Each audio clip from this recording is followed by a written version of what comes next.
Good afternoon. Last time we looked into where and how the input-output balance equations arise. This one here. We looked into the main balance ratio and examined this table here, in which the main thing is that there is this line V, and depending on how comrades legislators split one line into a set of lines, depending on this, one or another method of assembling the economic system of the state from a plurality of administratively separate enterprises, both in the state sector and in the private cooperative sector, is formed. The thing is, all these costs, the so-called factor costs or added value, go into some funds, from which the subsequent consumption of the produced product is financed.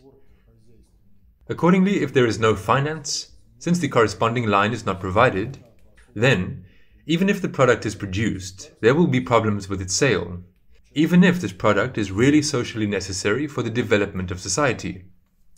And on the other hand, if money is allocated, the products are not produced, then the question will arise, into where and how this money flows. The fact is, the Duma votes on the budget, the Duma factually votes for one line from the plurality into which factor costs are split, and they vote for a component in the vector column of the final product. And what happens next, nobody knows. In the current economic system, in fact, this is not of interest to anyone, neither the central bank, nor the Ministry of Economic Development, nor the Ministry of Finance, which deals with taxes, and apparently they in the State Statistics Committee are not very much interested in all this either, since the system of accounts, the system for collecting statistics on the basis of which it works, also came to us from the West, and the system in no way takes into account the real structure of the economy, the socially necessary structure of consumption.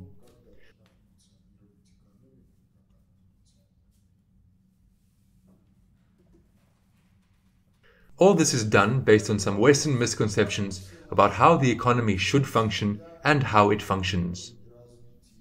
Further on, the question arises, how can one use this whole thing for the modeling of the development of the economy, for governance towards the development of the economy on the basis of planning? If we talk about the tasks of modeling, then modeling should give us one or more variants of the functioning of the economy in the future. And this variant is properly called the State Plan of Socio-Economic Development. And by and large, if we take into account the interconnections of the economy, society and the biosphere, then this should be a plan of biospheric social economic development, because all the tasks of ecology, one way or another, also require economic provision. And in conditions of growth in labor productivity, the sphere of ecology is potentially the capacity into which surplus labor resources can flow in order to produce everything that is needed for social and state consumption in an acceptable quantity. As for the question on employment for all people, it is indeed one of the key questions in the development of an innovative economy, because if 5 people are able to provide 50 people with everything needed, then the question arises, what should the remaining 45 people do? There is no answer to this question in traditional culture, because practice shows that if a person does not know what to do, then he begins to degrade. In order for a person not to degrade, attempts are made to organize artificial employment. How is this artificial employment formed? The caprices of fashion and the deliberate reduction in the resource characteristics of all possible equipment that we use. If we restrict ourselves to considering only internal social processes, well, then all this is possible. But if we touch upon the processes of interaction between civilization and the biosphere, then it turns out that this is impossible, because such a method of production and satisfaction of people's needs for products is not an acceptable load on the biosphere of the planet. And in such a variant of economic activity, labor, natural resources and production capacities are ground in vain. By and large, this does not lead to anything good. Therefore, the question arises, what do we want from planning? And what do we want from the current governance towards the economy? Depending on how we answer these questions, we get this or that system of governance towards the economy in the broadest sense. When it comes to state governance towards the economy, the majority of our people have the automatisms of the Soviet era, where there is a system of ministries, there sit bureaucrats and they strive to issue instructions as to who should do what, right down to the last bolt and nut. Is it really necessary? No, it is not. And what then is necessary? And then there arises the question, what if this equation allows us to say what vector x should be like, provided that vector f is known, and the matrix of coefficients of direct costs is known? Then the first question is how to determine vector f.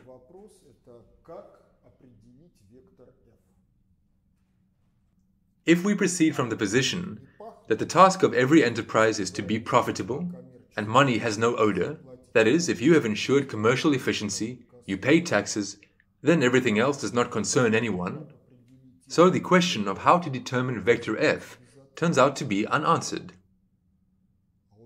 But if we proceed from the fact that not everything that can be produced is acceptable, that is, if the following principle works, it is bad to do well what should not be done at all, then the answer to the question can be received. So, everything is not as difficult as it seems. Here is a demographic pyramid. On the right we have boys, and on the left girls. Vertically we have age, and accordingly the quantity of the population in one corresponding age group.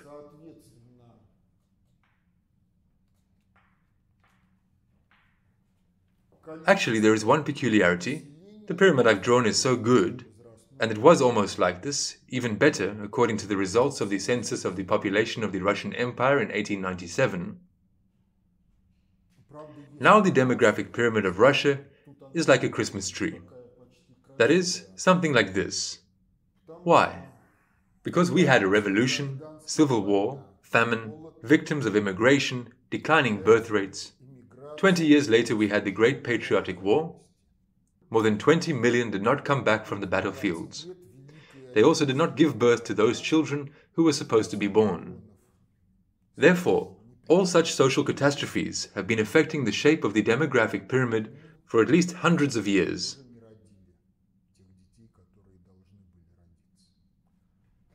In about 100 years or more, if everything is good, there are no new social catastrophes, then the demographic pyramid will come to its normal right form, when in each age group, the older, the fewer people. The pyramid is more than 100 years old in height, and if we talk about its coverage, then in every region it completely exhausts what is called an ecological niche. It so happened that we worked out some bills for the CIS Interparliamentary Assembly. One of the bills was related to demography and ecology. It turns out that the experts of the legal department of the Federation Council do not know such terms as ecological niche, capacity of ecological niche, biosynosis, and they do not understand such terms as in the continuity of generations. What is in the continuity of generations? This for them requires a detailed interpretation. Therefore, we don't need to delude ourselves as to how our state governance is carried out. So there is this demographic pyramid. No matter what form it is, this is not important. What can we do with it? If we understand that the life of mankind is determined by objective laws, then the demographic pyramid is a storehouse of information about the future of society. Therefore, if we simply draw a chronological axis, here we have 0, well, not the beginning of our era, but simply the current year, the present moment, now, 2017. This is moment 0. And we put this demographic pyramid so that its axis coincides with the chronological axis. We get something like this. And what do we have here? Here we have minus 100 and a bit. There are also centenarians. In this case, there are two variants. Either demography as a consequence of the economy and some factors beyond the control of the state, or in the state, there anyhow exists a demographic policy which must be provided by the economy and which must be supported by other socio-cultural means. If we have a demographic policy, then what? Then we have some mathematical models of birth rates for the future. Accordingly, we may have several variants for such lines. If we have mathematical models of birth rates, and if we have mortality statistics, suppose it will not be worse than now, then we get several variants of the demographic pyramids for the moment, say, plus 110 years. What is next? Further on, minus 18, minus 60, minus 55. This is our labor resources. If the legislation does not change, then we also have labor resources here. That is, we do not know how many people will work. What else do we know? If boys were born, girls were born, 2 years pass, mothers stop breastfeeding, where should the children go? Yes, there will be some infant mortality, but nonetheless, we know how many vacancies will be required in nursery schools, kindergartens, schools, and so on. This approach enables us, at least 100 years ahead, to determine many of the needs of society for products. Then the question arises about the classification of these very products. So it turns out that with this demographic wave which is rolling into our future along the chronological axis, we have 3 matrices of needs connected with this axis: personal needs, family needs, infrastructural needs. How do they differ from each other? They differ in how society generates each of the classes of these needs, because everything related to personal needs, production volumes are proportional to the quantity of the population in the corresponding age groups, taking into account the characteristics of sex. That is, if up to about 3 years old, pink diapers and blankets for girls are needed, or blue ones for boys, and so on and so forth.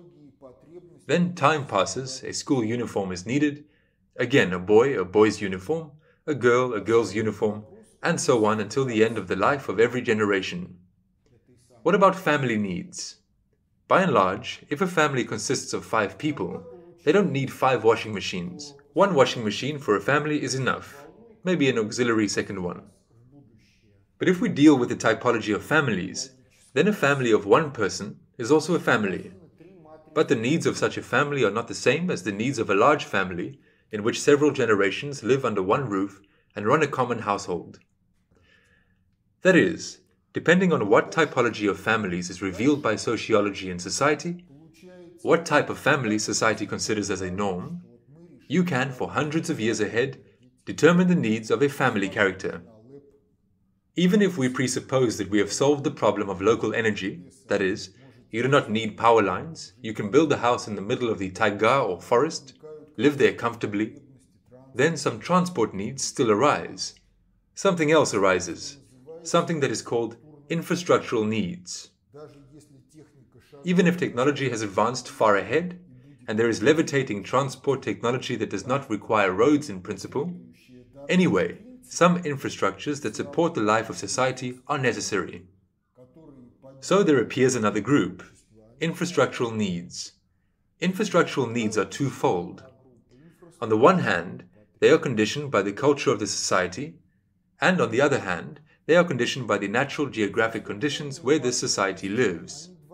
But they are also, in one way or another, predictable. Are technologies predictable? Technologies are not predictable. Scientific technological progress is not predictable. If someone today makes a fundamental discovery in the sphere of physics, then it's possible that in 50 years, this discovery will entail a complete restructuring of the technosphere. And accordingly, the question arises, why do we need to do the whole thing of input-output, intersectoral balances for hundreds of years ahead, if the scientific technological progress is not predictable? The answer to this question is that we are not interested in the specific face of the technosphere.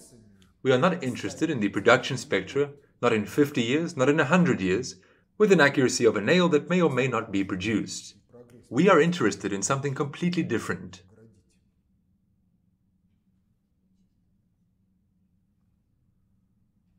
Just imagine the situation.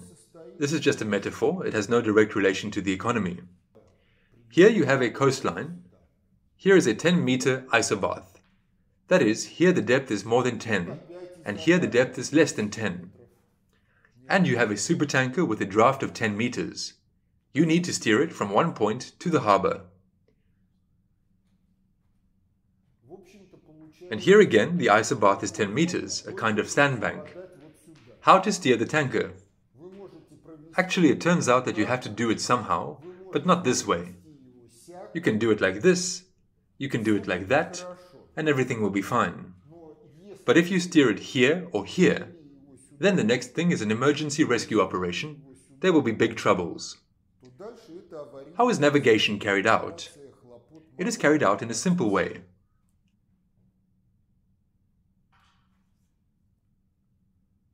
A navigator plans a track. Then the tanker goes on a course in accordance with the track, and navigational watches monitor the following: whether the wind and the current have carried it off course or not, whether it's going through the fairway or it has already deviated somewhere, whether the tanker reaches the point of turn, whether the turn is complete or incomplete, or the turn is already missed. That is, the task of the track planned by the navigator is to foresee safe paths for the movement of the object while avoiding hazards.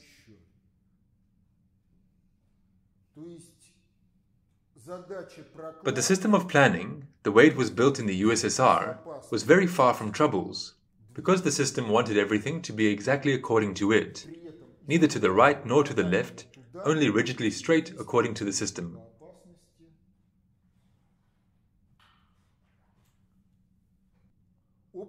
And if we proceed from the fact that the task of planning is to show the possibilities of the economy, the implementation of which will simply guarantee that society will not live worse than it wants. That is, for all sectors, the task of planning is to show the minimum volumes of production, below which production should not fall, so that society can develop in accordance with plans, then these are in principle fundamentally different tasks. In the first variant, you have to withstand the economy in a certain tunnel scenario, and in the second variant, you only have a restriction from below. And the second variant presupposes planned capacities that are not taken into account, and which go into the stability margin of the plans. Then very simple questions arise, on which for some reason many economists do not ponder. These are questions of the type: how much energy is needed to bake a ton of bread?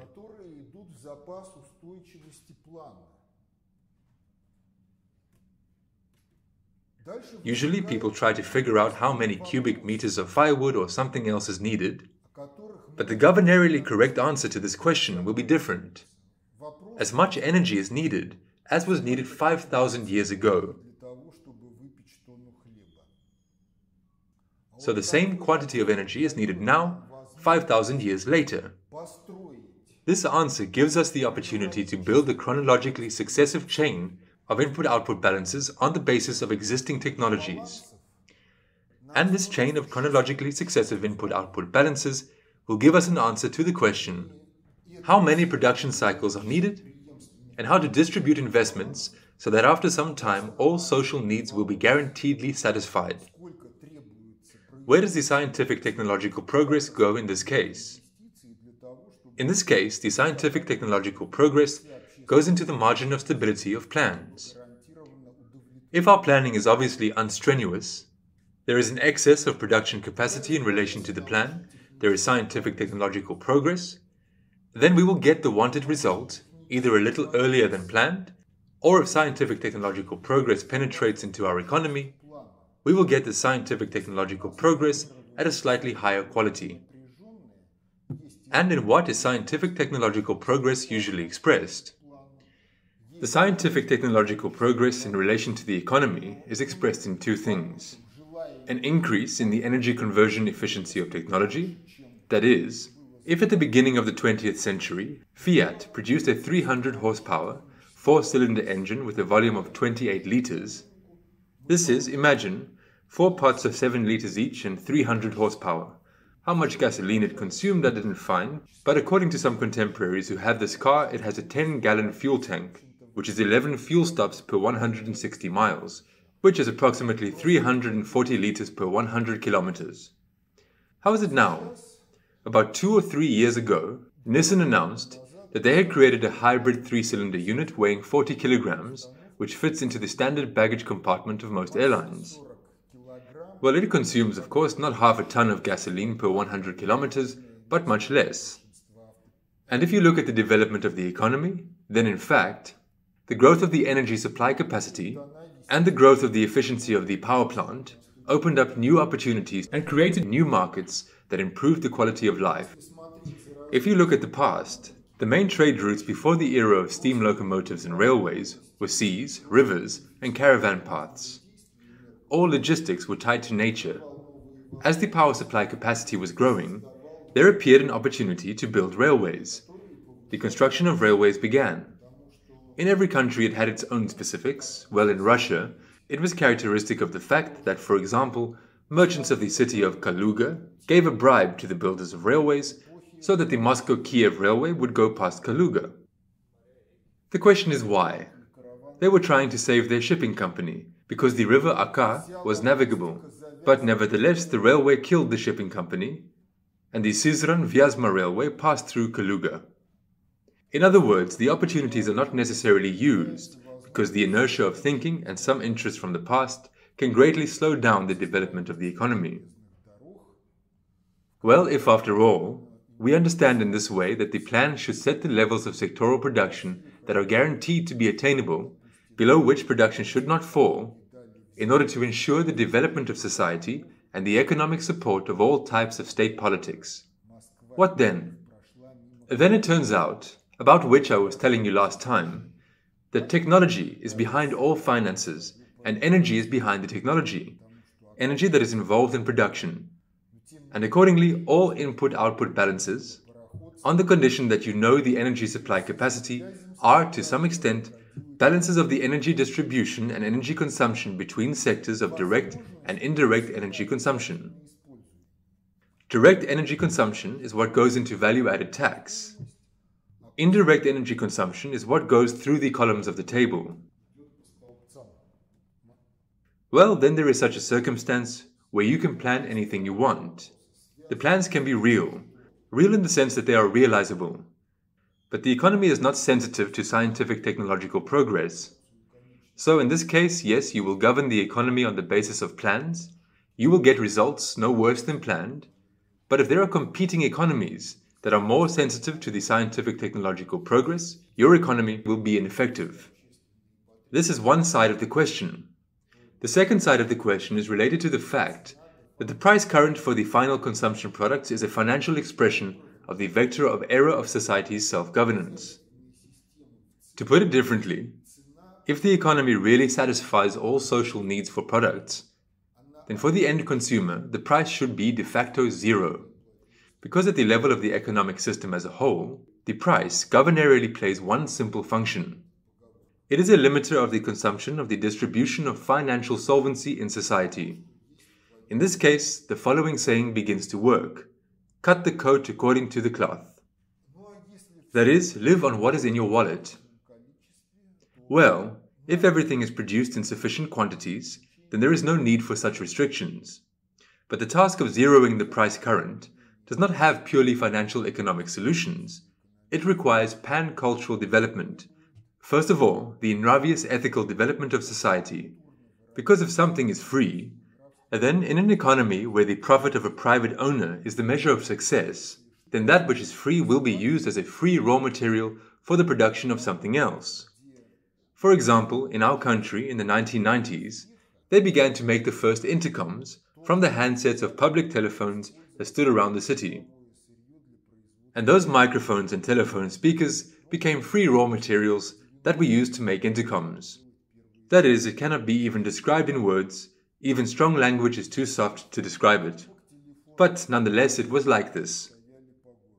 The task of zeroing the price current is really a task of pan-cultural development.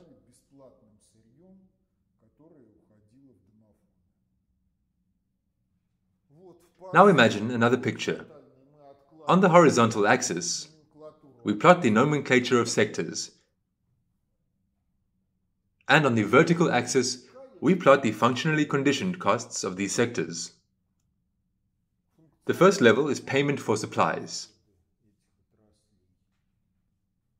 That is, everything that is concentrated in the columns of this table, up to here.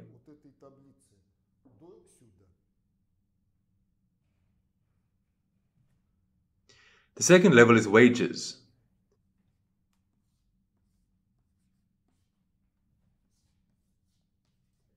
Further, contributions to depreciation funds, contributions to the Fund for Development and Reconstruction of Enterprises, and so on and so forth. In the end, somewhere there, at the highest level, there remains retained earnings. There is something else. All this is in full accordance with how comrades legislators split line V. How many lines specifically they split it into? This is the structure of expenses of sectors.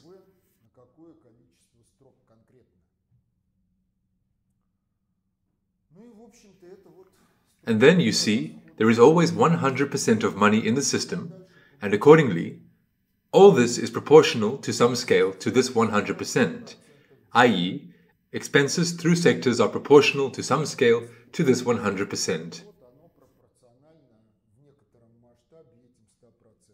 And then the following dependence is known. Price, volume of supply. That is, the higher the supply, the lower the price. For every sector, in principle, you can build a graph like this. But the thing is that these graphs will be different for different sectors, and for every sector there will be another profitability threshold. So it turns out that if the price falls below the profitability threshold by virtue of the fact that you have produced a lot of products, then production becomes unprofitable, commercially ineffective. There is no question about this in the liberal market economic model. We reduce production, the price rises again, everything is fine. And in an economy oriented towards the satisfaction of social needs, what is it like? Here it may turn out that this is the threshold of profitability. And this is the level, N1, above which, in a liberal economy, with all other things being equal, production cannot rise. And in order for society to develop successfully, you need this level, the level of development. What to do? The answer is simple. Since there is always 100% of money in the system, if in one place production has fallen below the level of profitability, then somewhere there are super profits that cannot be realized with the benefit for society in line with this plan. Here again arises a worldview dead end, because if we proceed from the assumption that the money in the wallet is private property, then progressive taxation is unacceptable. This is an encroachment on one's private property. And if we proceed from the assumption that the financial credit system is a tool for governance towards the economy as a whole, and physical and juridical persons are only users of the system, then the problem disappears by itself. The only question is who owns the financial credit system? If it is the state, then we can form a split in the line in such a way that there will appear several lines with grants and several lines with subsidies.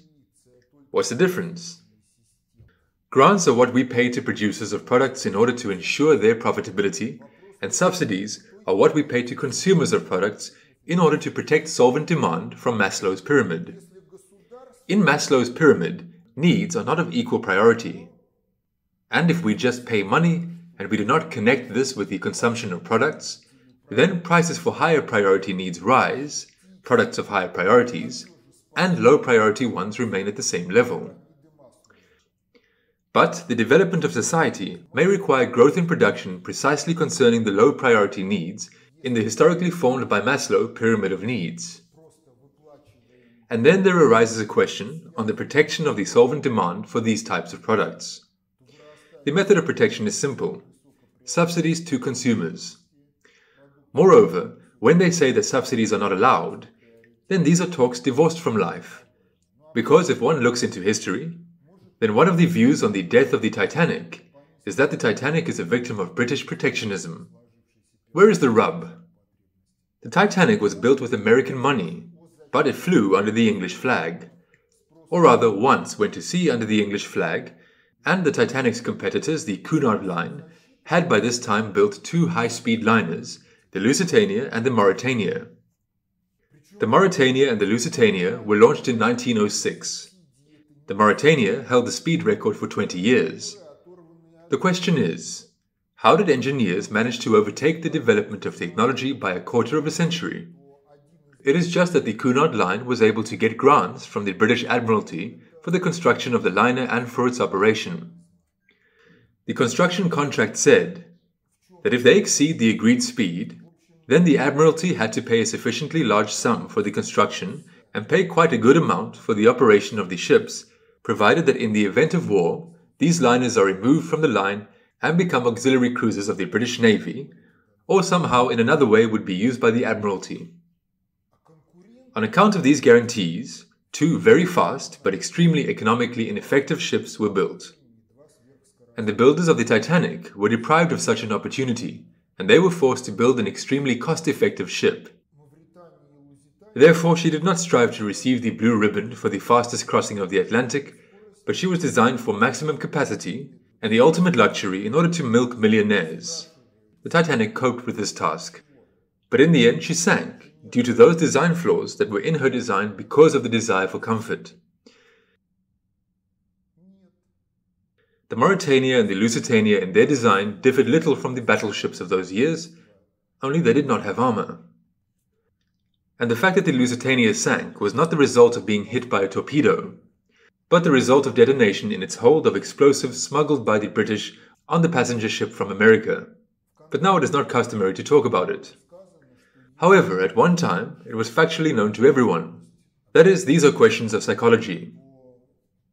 If there is a plan, technologies and energy distribution ensure the growth of production at a certain rate in all sectors, then prices will change unevenly, and therefore in order to ensure the planned development of the economy, you will need to regularly readjust the grant tax mechanism in such a way that for the foreseeable financial year, or the foreseeable financial 5 years, the production of whatever is conditioned by the plan will be profitable.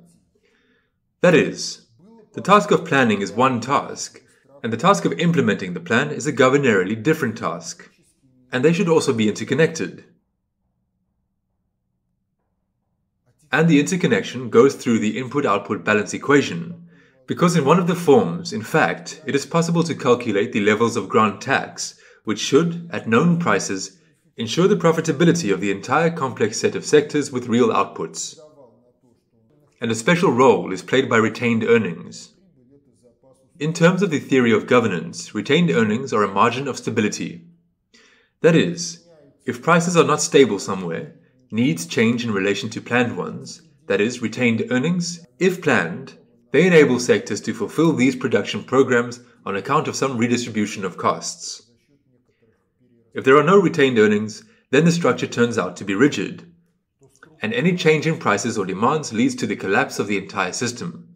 Well, actually, this was in the USSR. Now one more question related to planning.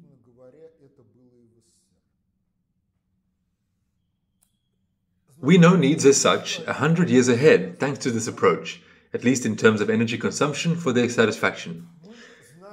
And then the question arises, well, alright, we have fed someone. Next time, will he want to eat? That is, one more question is the question of the renewal of needs.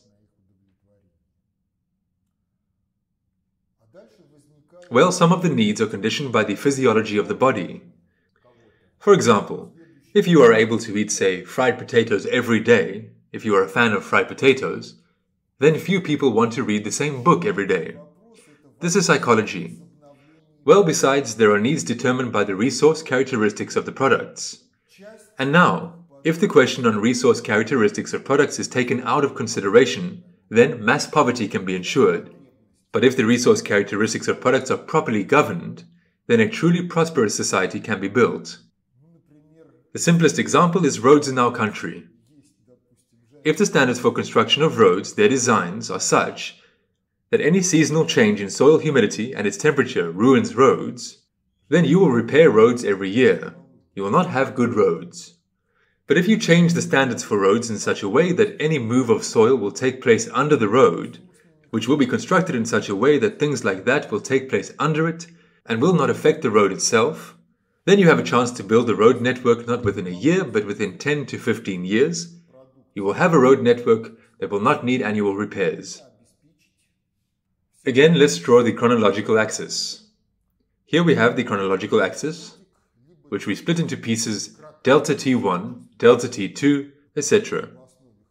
All these pieces we have are equal, either a year or periods equal to a whole year, because the basis of complex economic activity is the biorhythmics of biocenoses, the rhythmics of agricultural production, the rhythmics of labor and the rest of society.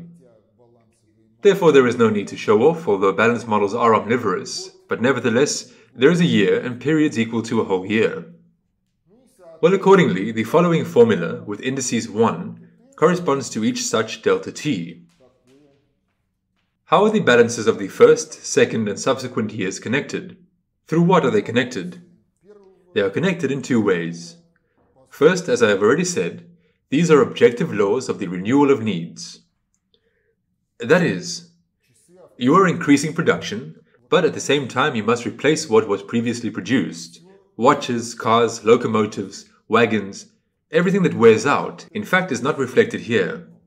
Because this model provides only some prognostics of the volume of needs as such, and the satisfaction of needs is what was produced earlier and what you use until now, minus what has been broken from what was produced earlier or has exhausted its resource characteristics, plus the production of a new one.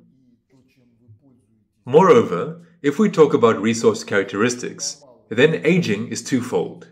Physical aging, that is, wear of products, and obsolescence. Because if you now push an analog of the 386 processor into the market, then hardly anyone will need it. And accordingly, all such things should be taken into account in the model of the renewal of needs.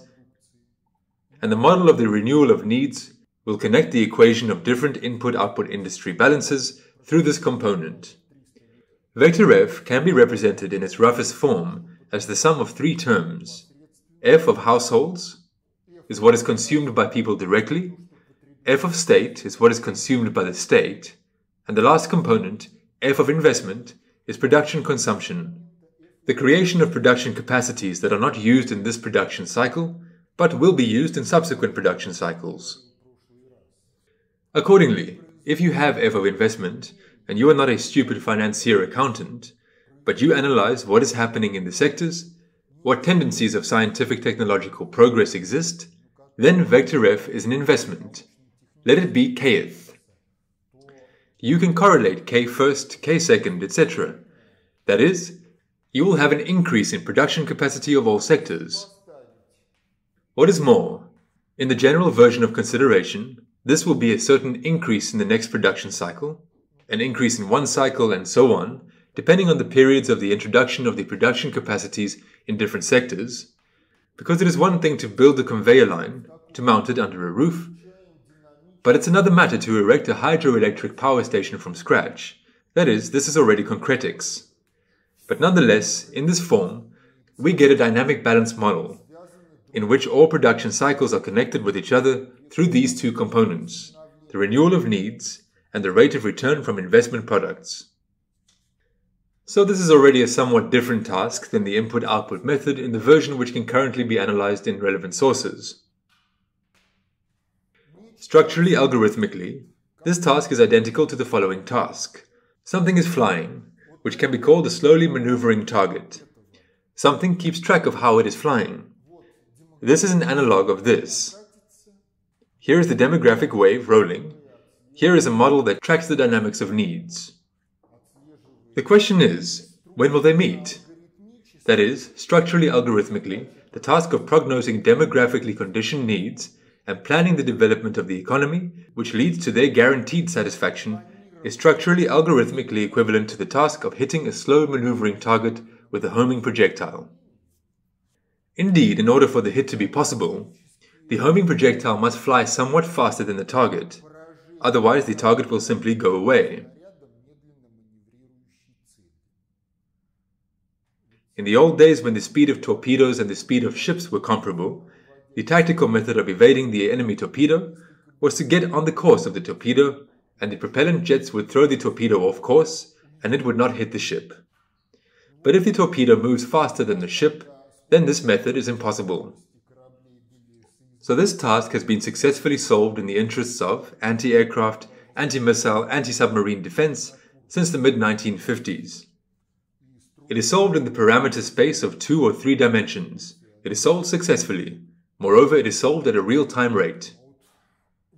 The task of planning does not require real time, because you can calculate plans for the next 5 years within a year, and modern computer technology enables you to calculate more than one variant and choose the best one. And then questions arise that are no longer directly connected with mathematical models, because scientific technological progress is largely not formalizable, and this is primarily psychology, culturology, ethics, because for scientific technological progress to flow, the following is required. First, someone has to generate ideas. I talked about the methodology of cognition and creativity. The wider this culture is, the more generators of ideas there are. The second question: if someone generates an epochal idea, it should cause joy in society. Because if it causes envy, then this idea will be implemented anywhere else, but not in this society. These are already questions of praviousness and ethics.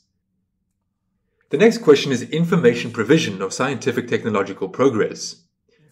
Here you need to pay attention to the difference in the approach to scientific publications in our country and abroad. Because if you turn to foreign scientific publications, then you can learn from them that some guys in this or that university worked on this or that thematics. They say that these or those results have been obtained, and if you are an expert in this field, you will need a little information on this thematics to understand that yes, the results have been obtained, they are scientifically consistent, and this is not nonsense. So if you are interested in that thematics, then contact the authors, and for a fee, they will work out this theme in detail for you up to the implementation, or they help your specialists providing consulting services to implement this idea. Our tradition is, in fact, such that it enables interested people through publications to gain access to the systematic results of our scientific research, and this leads to the fact that competitors need a certain minimum of effort and money in order to reproduce our results. But they do not need to contact us either for consulting services or in order to carry out research and development work for them. The second question is related to the policy of the regime of secrecy, because the policy of the regime of secrecy that has taken shape by now was originally formed in the 1930s, 1940s, and it corresponded to that era. Its main characteristic is access to information with the approval of the chief. What does this lead to? If someone generates something epoch-making, then an extremely high stamp of secrecy is sealed on it. Access to this, if it is not published in the relevant secret resources, is only with the approval of the leadership, and access to secret resources on the relevant thematics is also with the approval of the leadership. And as a result, it may turn out that some of the bosses do not understand the significance of this for the development of their sphere, and this information will not be brought to the one who understands, and there can be no unauthorized access to this information, because this is a violation of the regime. Therefore, the question of what really needs to be secret, and what really should not be secret, is a very delicate theme, each to its own sector, but nonetheless one must understand that depending on what is made secret and how, scientific technological progress can be stopped, or it is possible to create, on account of this, certain competitive advantages in comparison with either geopolitical competitors or an adversary. Next, society should be convinced of the praviousness of its organization, because if a fairly large number of potential developers of scientific technological progress are convinced of the unpraviousness of their social organization, then it will not work. If they are convinced, then they will work, even if this is an effort of propaganda. If we turn to history, the scientific technological heritage of the Third Reich was dealt with for another 10 to 15 years after the end of the war, until it was completely outdated and the level of development of technology reached a higher level than the Reich could provide.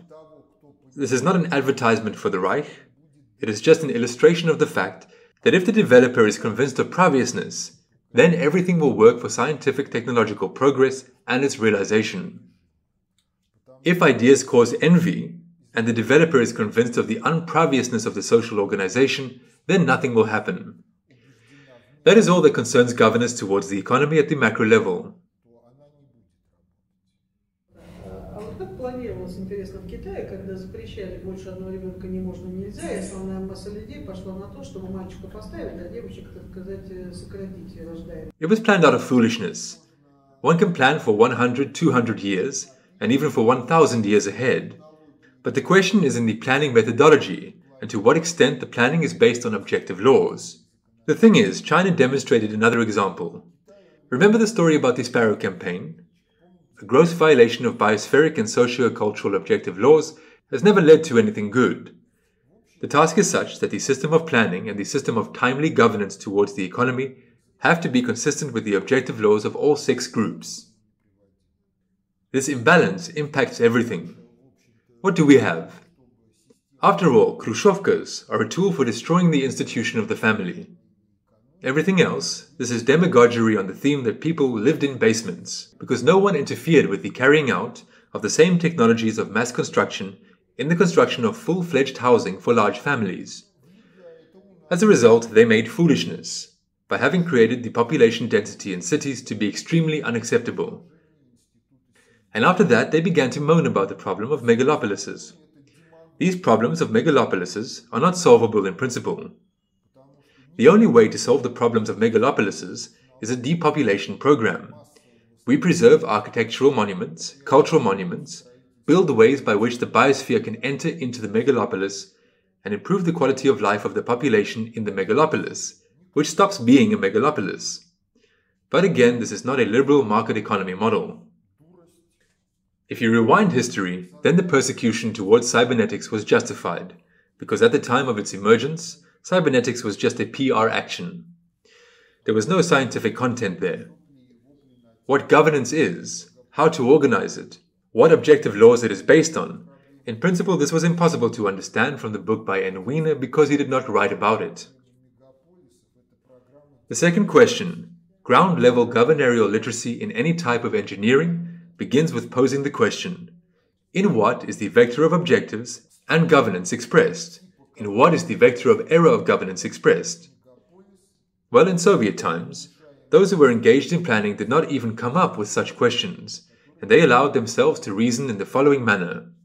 If more products are produced than envisaged by the plan, and there is no solvent demand for this, then the state suffers losses in the volume of this very excess in relation to the plan.